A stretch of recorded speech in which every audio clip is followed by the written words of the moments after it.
My daughter and I were watching a Hindi movie recently when we got to a funeral scene, at which point I happened to take a glance at her.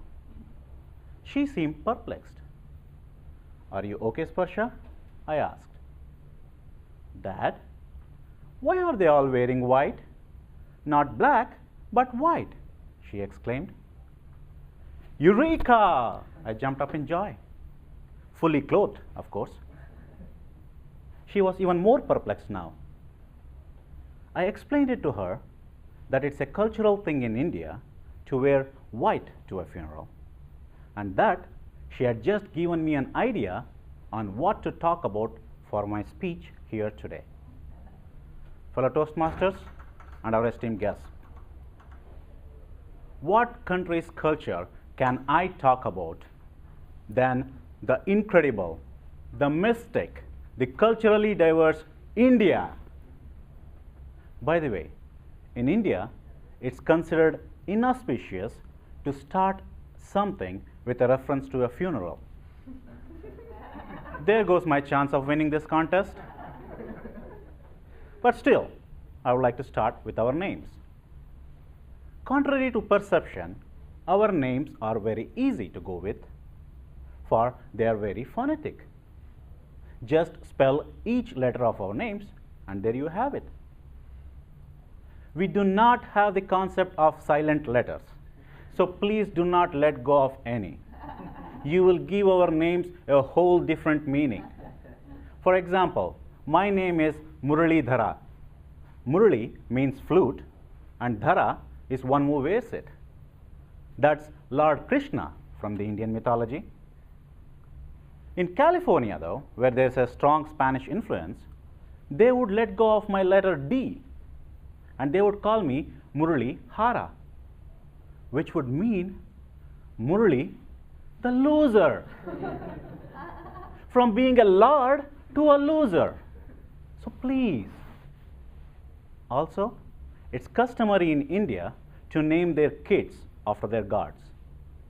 So be nice. Think twice before you butcher our names. Speaking of names, here's some food for thought. The part of India that I come from does not have the concept of last names. Others do, but I don't. But the Social Security Office here insisted that I have a last name. Well, I decided to expand my initials, Muralidhara, B for Bedrali, my dad's village, and V, Venkatappa, my dad's name.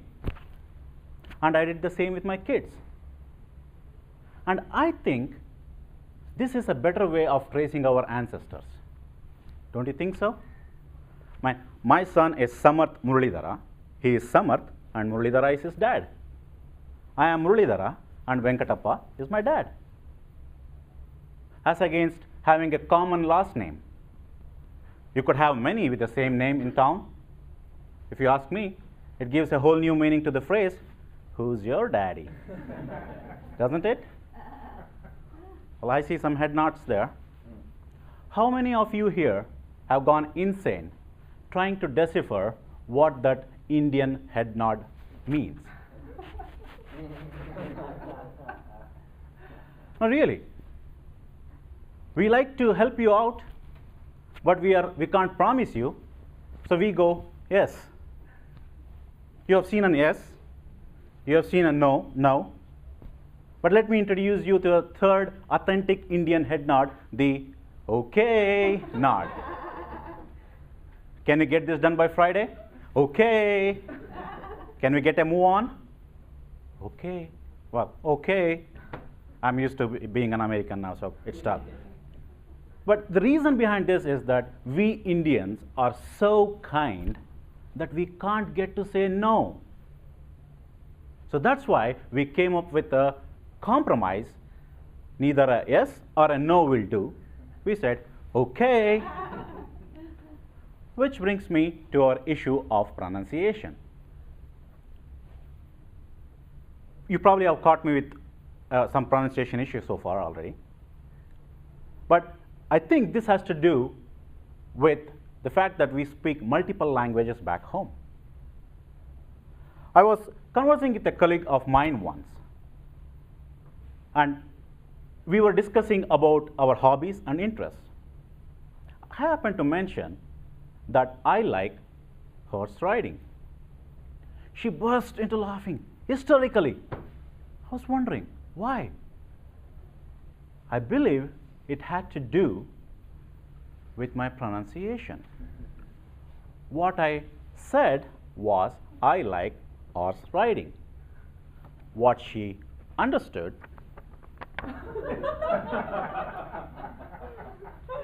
my daughter, whenever she wants to have some fun, at my expense of course, she asks me to read a sentence with words that start with H.